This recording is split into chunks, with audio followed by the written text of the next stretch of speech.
This is Robert from Twin Peaks, and you're listening to Inspirado, Projecto. Got a light?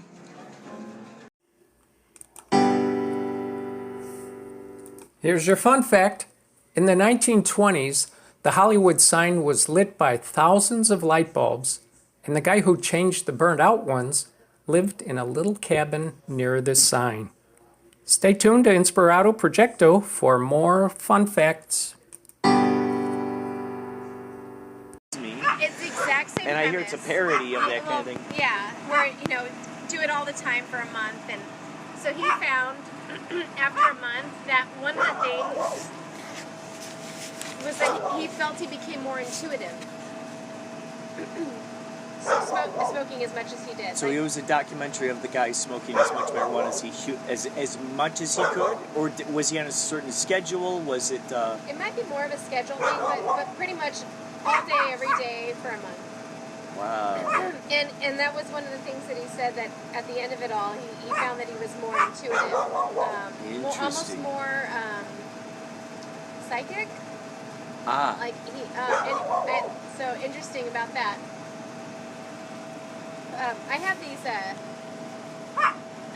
I have these in-home massages I go to, and I've been servicing this couple for years. Like I walk right into their house. I open up their front door and I walk right in. I let myself in. I don't knock or anything. Like you're part of the family? Pretty much. It's like you're that familiar with each other. Yeah, and they're very much like that anyway. But either way, so it's a very, very, very rare occasion that the front door is locked. So I actually have to knock. So it's incredibly rare that happens. But so last time, before I had gone to their place, I vaped and I felt good. And as I was walking up to their front door, I looked at their front door and I thought to myself, it's locked. And it's always unlocked, unless, like I said, sometimes it's not. But I felt like it was locked, and I went up to open it, and sure enough, it was locked. And so, anyway, that I was like, whoa! I saw that coming somehow. I knew that was going to happen. Oh, so was it like a deja vu moment? Like you had a feeling that was going to happen? I knew. I had this feeling it was locked. Interesting. I just knew. I knew it was locked. Interesting. Okay, so. Anyway, and then when you got there, it was locked. Yeah.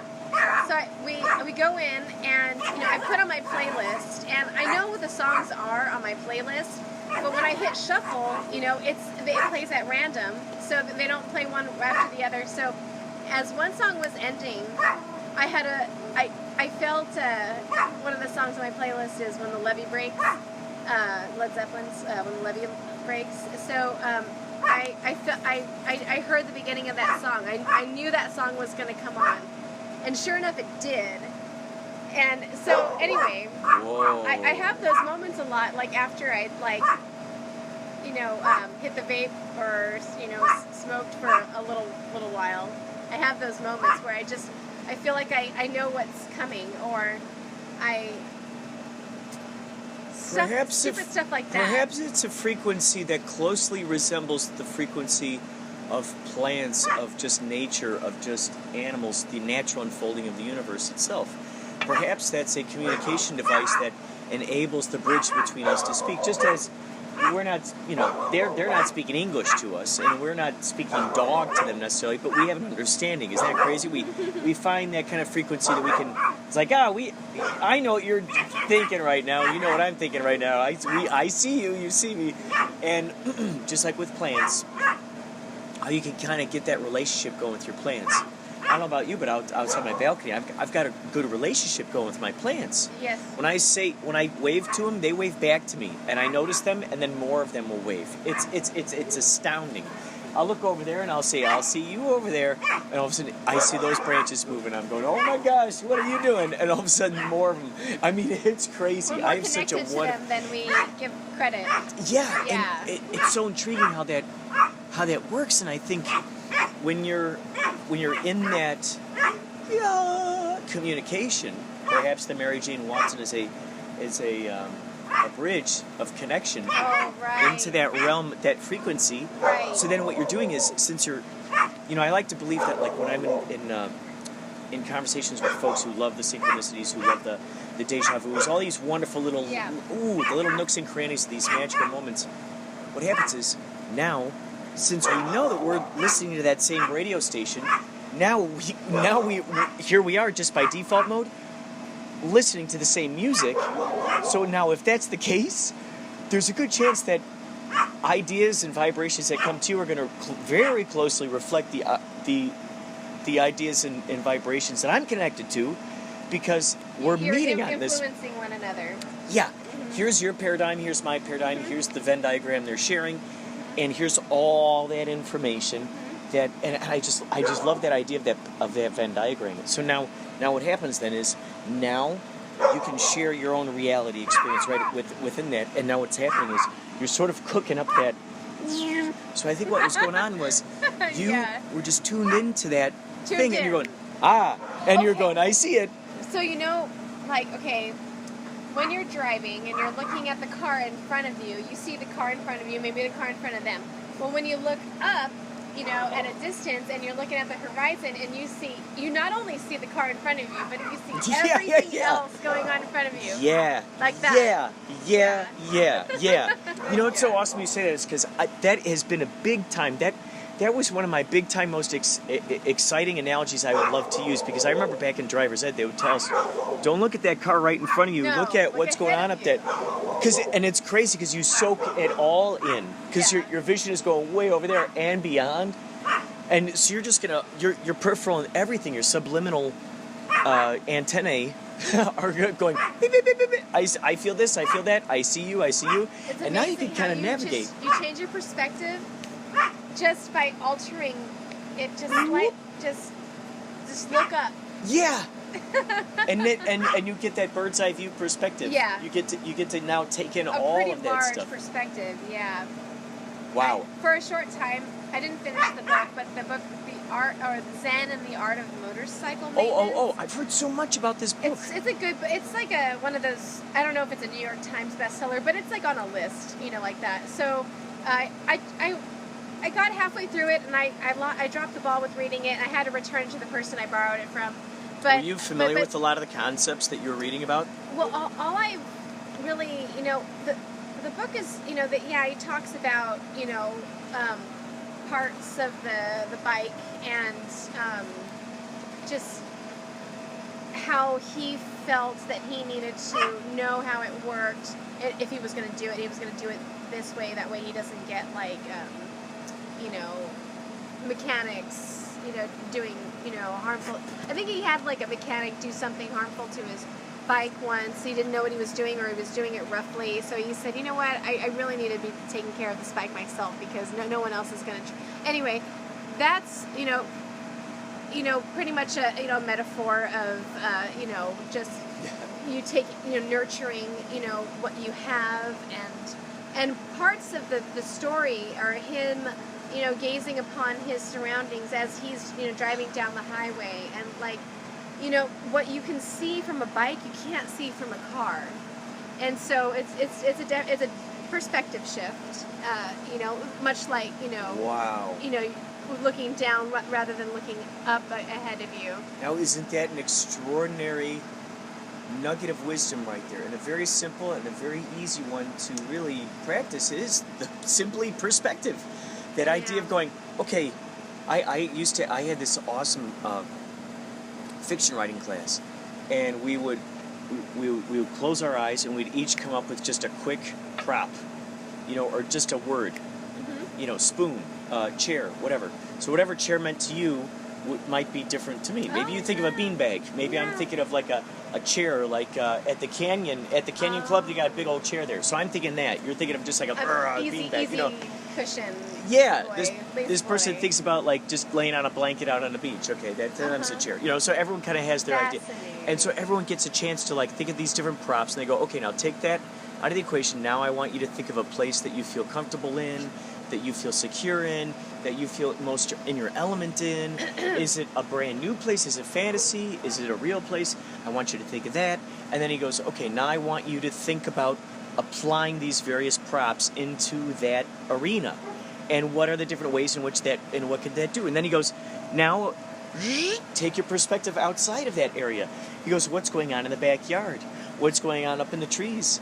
Okay, now take it down. What's going on over here? Geez, well, now there's a squirrel chasing a possum that I didn't see before, you know? And it's like, oh, here's a monkey running through the trees. You know, it's like, as you broaden that perspective, now we get to focus on whatever the hell we're broadening our perspective to, which could really save someone if they were to just play with that idea, playfully believe in that idea of going, you know what? I am the author here. I get to broaden my perspective in the story that's going on however I want, and to define each piece however I want. Like, someone could look at this glass here, and they go, I'm terrified of glasses like that. Why? Oh, well, my crazy next-door neighbor used to always have glasses that looked just like that, and they would always throw their glass at me every time I walked past across the lawn. Get that away from me, right? To another person, they're like, oh, yes, ooh, give me another drink of that, you know. So everyone gets a different perspective as to what that thing is. And what's so neat is, if we think about that idea of broadening that perspective whenever we want to, however we want to, wow, that's pretty cool. Like you were saying, you're driving, you like to look farther ahead. You're looking up into the buildings, you're looking up way over there, and you get to see everything. Exactly. Yeah, it's all about perspective. Do you feel that you get a chance to, because of that, broadening the perspective, you can kind of, in a sense, have predictions or prophecies of what might happen next?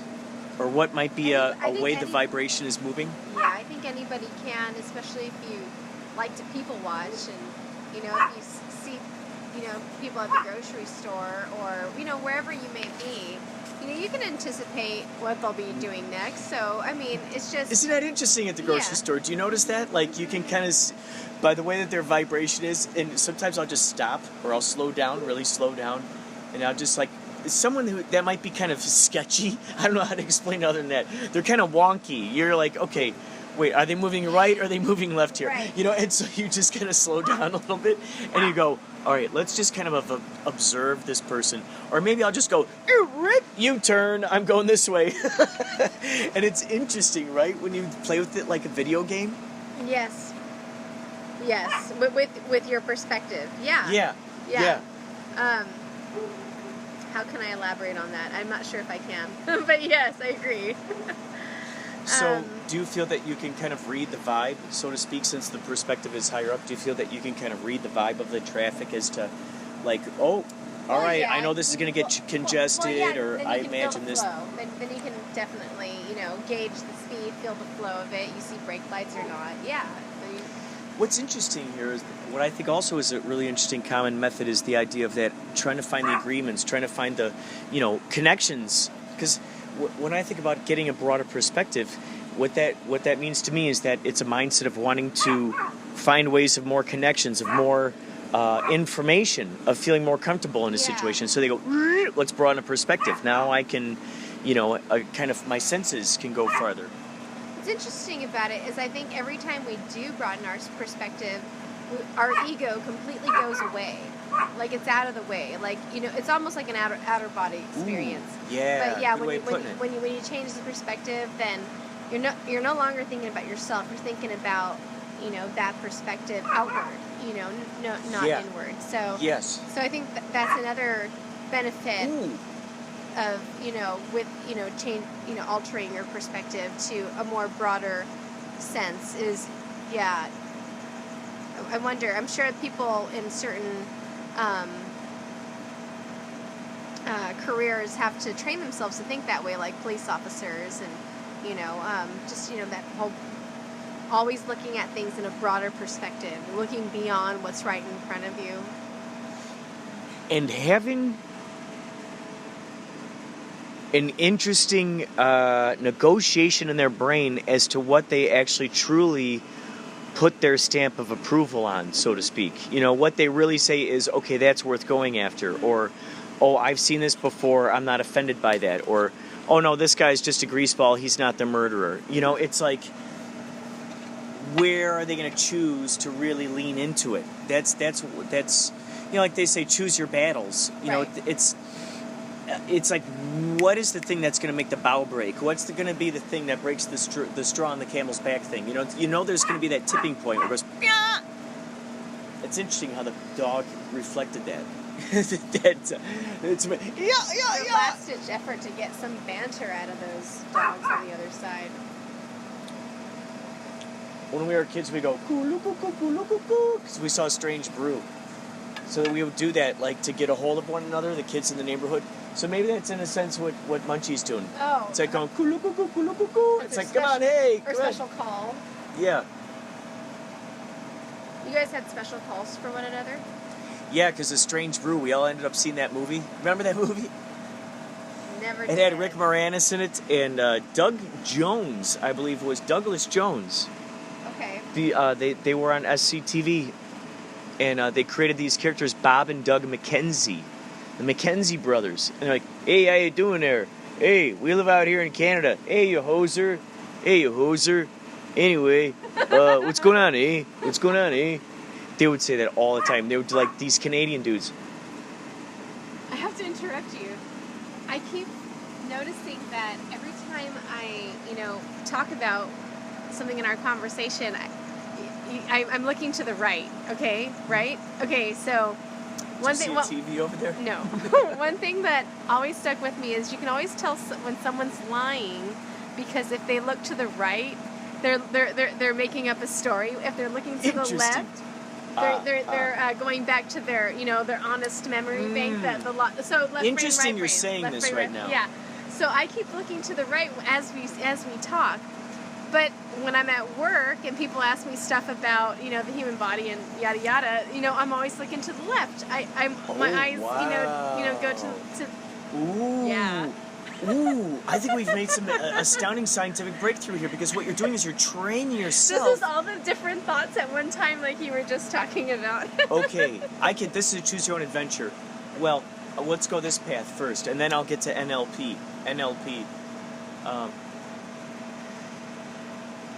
What's crazy is, by you looking to the right, which is, in a sense, imagination land, imagining a whole new thing. Expand. Where were you on the night of April 13th? I was roller skating. Yeah, I was roller skating. I was having a real good time. Yeah, it was a lot of fun, officer.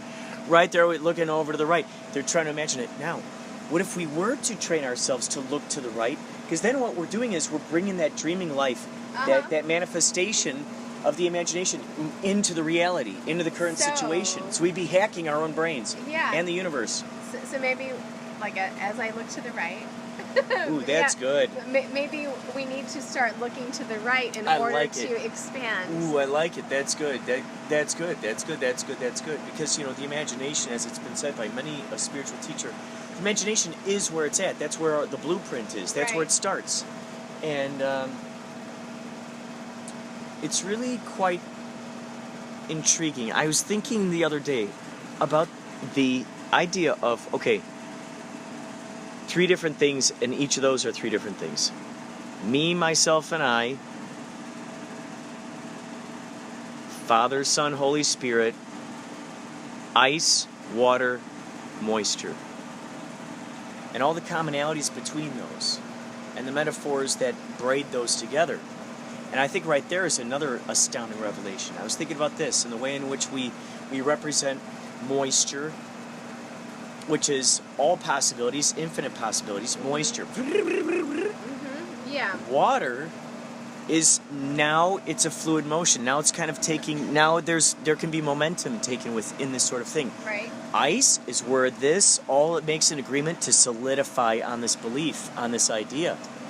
And so I was thinking a lot about, because I love trying to utilize analogies from plants, animals, whatever I can that helps me better understand my connection to the universe as a whole. Yeah, what connects us all. Yeah, and if the universe is just elements, well then how the heck am I like these elements?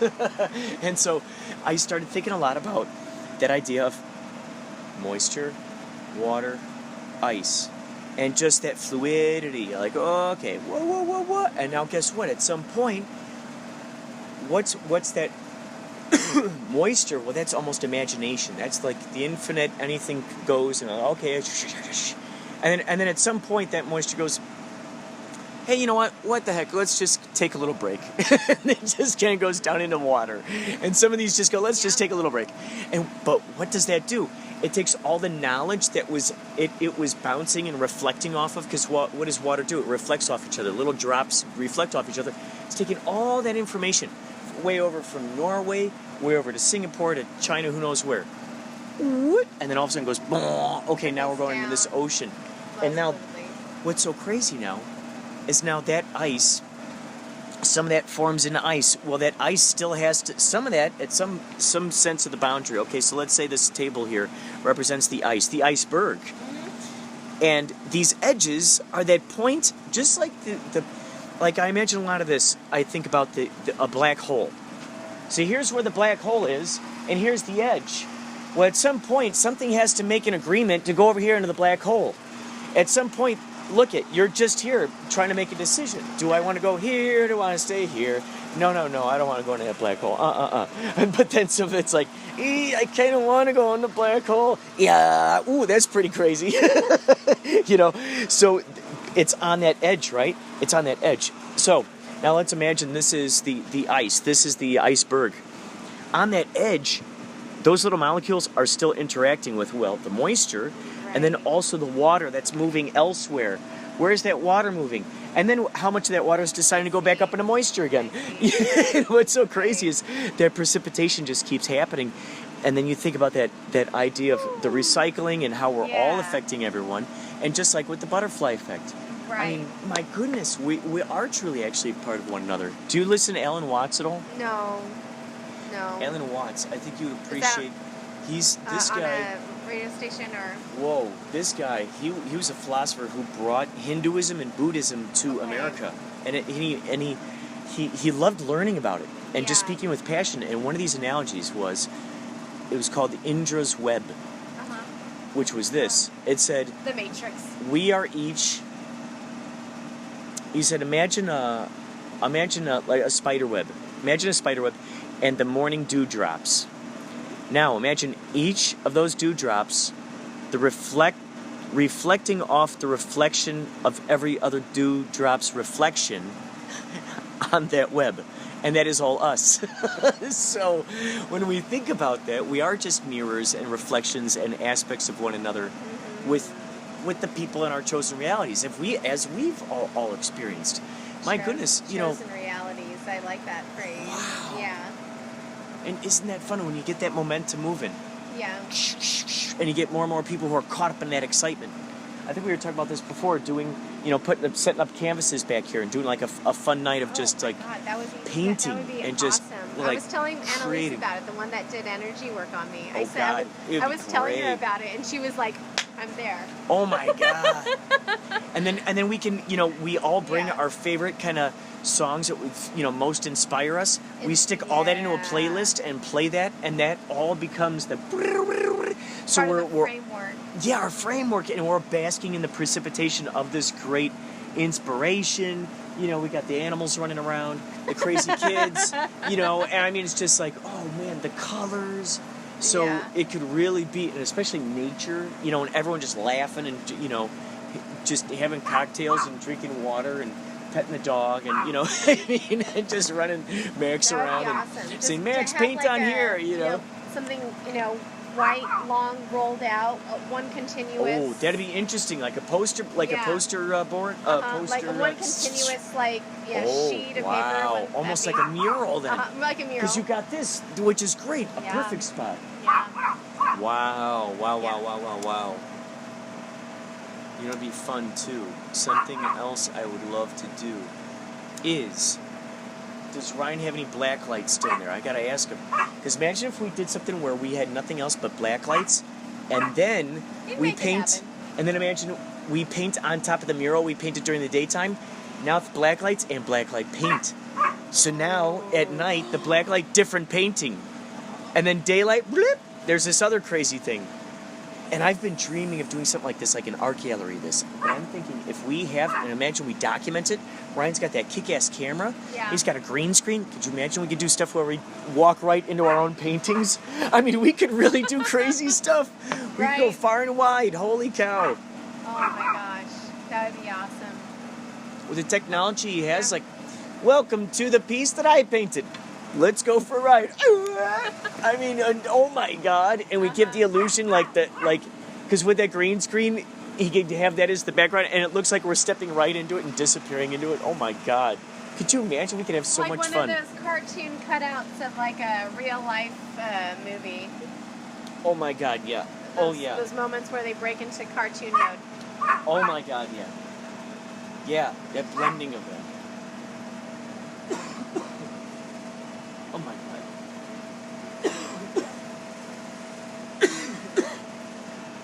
One of these nights, eyes.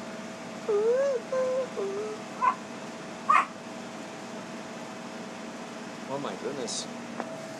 What's great is, thank you so much. My antenna, I was thinking about this earlier today. I just want to go through it and trash it. That's all. Take it to the limit one more time. What's so interesting is when I was thinking earlier today, I just had a lot on my brain. I was thinking about kapow. I was thinking about all these little tiny elements that still need to fall into place. Like tons of little tiny gears, and you're like, whoa, like crazy. Organizing is not my cup of tea, and it's like, and now I'm like confronting all this mathematics. I'm confronting organizations of this stuff, and I'm like, where is the, are we gonna break the gears? And I'm like, no, come on, we gotta be, as Bruce Lee, we gotta be like water, be like water. So I'm trying to be like more like just like water with this whole situation. Go, what the heck? Yeah. Like you're saying with the perspective, go, well, yeah, guess what? Let me step back for a minute. Yeah. Yeah. And that helps so much. Right. Right.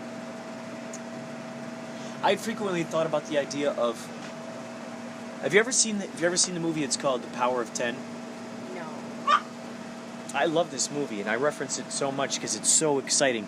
They go from a couple on a blanket, and this was like made in 1970s. He's like, okay, now we're going to go out 10 times. And so he goes 10 more times, and then 10 more times of that until he's way out there beyond the clouds, beyond the universe, and that camera keeps going. And it looks like little tiny molecules going like this. Yeah. He goes, now we're going to zoom back in twice the speed. And then I've seen something like that. it goes into his hand, and then deeper, Oh, until yeah. all the way through it, all the subatomic particles and everything, it gets sparkly again, just like it does way out there in the universe. And you're going, whoa. And it's like the snake eating its own tail. And you're going, holy cow, this is crazy. It's about perspective. How closely are we looking? Ooh, yeah. How at a distance are we looking? Yes. Yeah, And then I like how it. does each of those make us feel? Because like imagine this. If we zoom out, so let's say you go, oh my gosh, I'm crushing under the pressure. But then we play with the idea like, okay, now let's go to the higher mind. We're much greater than that. This is just like an avatar. It's never expected to handle all this crazy pressure. Let's just let the higher mind take care of that. Let's let our bigger self we just go, okay, whoop, we throw it up there. We go, okay, you take care of this. You take care of this. I'll just think of the fun things I want to do, and you take care of how it's going to get done. Let's just make that agreement. And so it's up there. So you're throwing it to this thing that has such a great perspective. And you go, okay, how about this? Oh yeah, here, show me this. All right, show me that. Mystify me with this. And it's like, okay, throw me more. And it keeps hitting them out of the ballpark in the most crazy and extraordinary camouflage as possible. I mean, whether it's a conversation you have, like what's happening tonight, whether it's through a simple placed bark, at just the right moment in time, you're like, oh my God, you totally were the exclamation point in that. Or let's say you're thinking about a specific word of a song, and all of a sudden that's right when that car drives by, you're going, what the heck? So it's amazing how then just keeps giving you these gifts. All we then have to do is just keep tuned into that vibe. That's what I was thinking about. Perspective, tune in, flow like water. Yeah. It's crazy because it's so crazy because earlier today I was just thinking about that idea of like, okay, so all of this is happening in the process of everything else. Like this is all just part of the process of the things that I want to see happen greatly for me in my life, and the ideas and the crazy manifestation of reality. And sure enough, I kept seeing so many of these synchronicities that I didn't even document today. That just lined right up, and I was just like, oh my God, this is so crazy. It just kept leaping out at me. So I've been thinking for the past minute while I'm listening to you. About that, the book The Custodians, the Dolores Cannon book, and I'm sure there has been a film done with that kind of intent, or with the person having had read that book or following her work, just or overall the nature of aliens. Of course they have like a whole genre devoted to it, but what an interesting thing it would be to see like some kind of film, and there may be one out there where like how we're just sitting out here just every day, like this day and age, but our 9-to-5 job is actually we're taking care of another life force on a different planet. So like we're here, and that's basically what the custodians, the Dolores Cannon addresses the aliens that are out there. Our version of aliens are our custodians. They're taking care of us, and this is why there are abductions. So I'm still getting into the books, but anyway. So you're reading Custodians right now? Yeah. Well, I mean, I'm not actively reading it. I read like a bit of it. I go back and forth between like a few different books, just depending on the mood I'm in. So, but yeah, no, I'm getting into it, and and it's so what a interesting film that would be. People like just modern day, everyday life, and the movie opens every day. Modern day life, we're just, having a normal day, a normal conversation, and then we go into our 9-to-5 job, and we're actually taking care of, a completely different planet, that we are doing the abducting and the studying and. Interesting. So that we are that perspective. Right. Incredible. What an astounding turn of events. That would be cool. Ryan would do it. What year was Custodians the first book where she like really? Yes, Custodians was the first book because you told me about Convoluted Universe. Oh yes. And that's an extension of the Custodians. Custodians is the first book. Yeah. Does she talk about? I almost remember seeing videos of her talk about. Like, does she talk about like the leprechauns and the those who are sort of like, the fairies and the gnomes that are kind of in the gardens? As far as I've gotten in the book, that, there are aliens that are walking among us dressed in a form or appearing in a form that we find acceptable. So they could look like an average human being, or maybe even a dog or something. They appear in forms that we find acceptable, and that's how they're able to get us into their spacecraft to do their series of studying, and then send us back down. And people have during Dolores' interviews, people have discussed a loss of time, and when she has hypnotized them to find out what had happened during that time of that lost time, they talk about their abduction experience. So, do you notice within this book there are a lot of matching experiences within these people's? Yes. Which really is incredible. Yeah. When I think of that, like when you see like across all these different experiences. Right.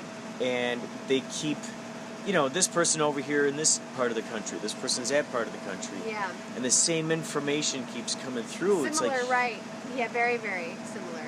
Yeah, and that's I think on the cover of her book, The Custodians, she has a picture of an alien on it, and I think it's the common form that people describe is what is on the cover of her book. Like the almond-looking eyes and the like the teardrop, upside down teardrop-shaped head with the the very large eyes, the gray coloring, just that alien look that we are familiar with.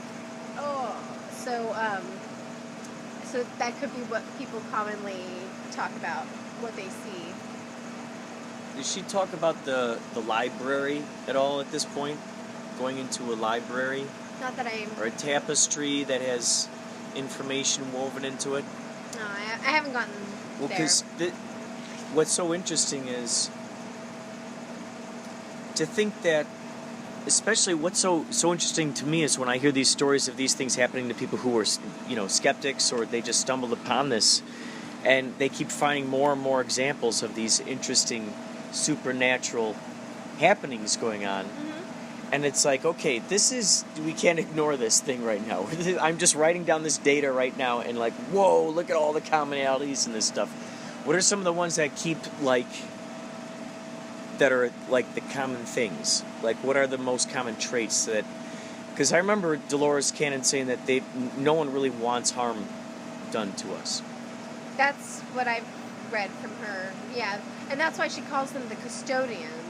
Because their purpose, in as far as I know, the little bit that I've read is that they're doing studies on us to help sustain our planet, our population.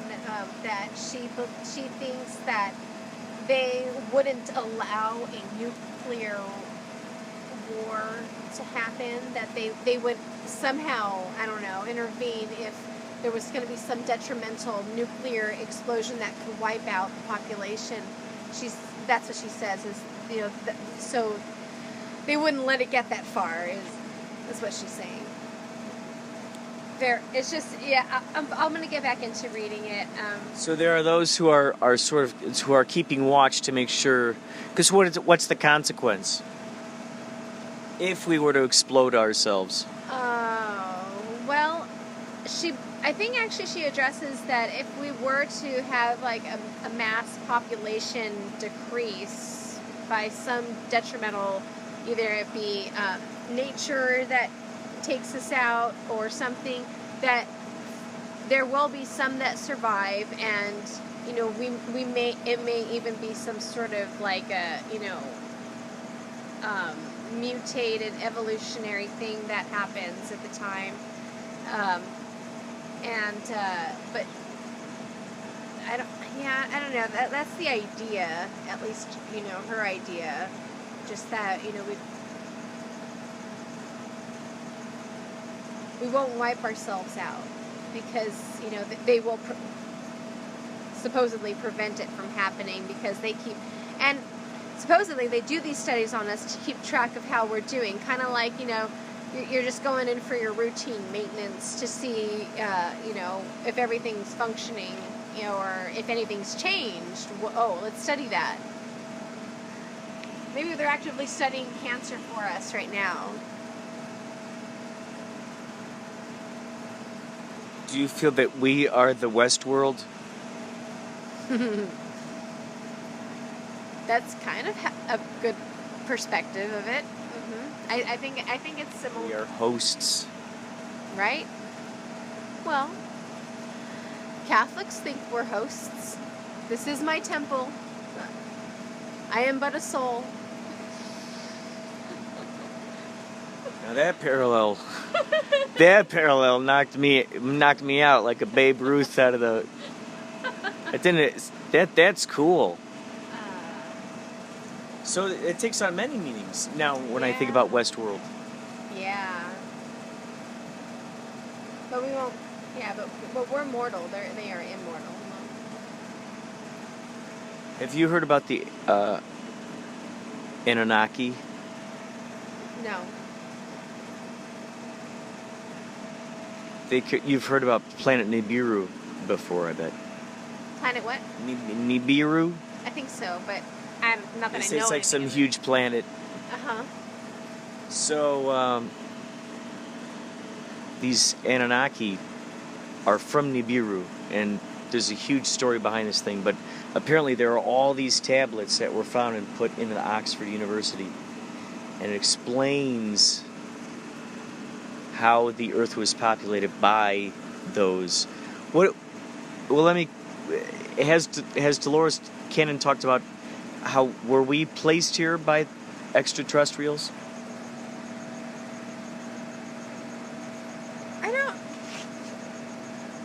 I don't recall that I read any. I don't know if she had talked about that.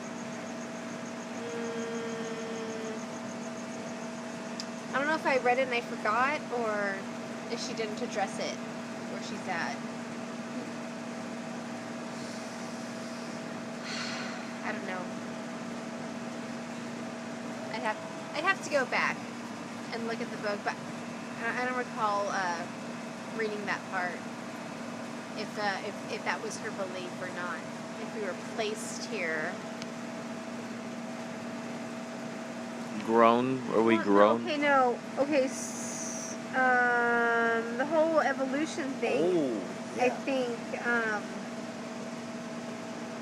Spliced together with the Neanderthal? I think she's Darwinism over creationism. I'm pretty sure. If I remember right, the way what I read, the little bit that I've read, I think she's Darwinism over creationism. So, whether or not they had something to do with that, I don't remember if she had connected that.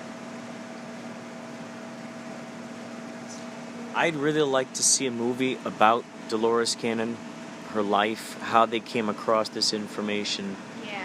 I think can you imagine like a series, like a freaking Amazon series, like a whole, throughout all these, because you know the story, if you've seen some of the videos, right, about like how she would take care of her husband, because he was totally disabled vet. Oh no, I watched a little bit of stuff like YouTube stuff on Dolores Cannon. She talked about her experiences in hypnotist for the past life regression thing. So the little bit that I have seen, it was primarily talking about that. I don't think she talked about anything about her husband in the stuff that I'd seen.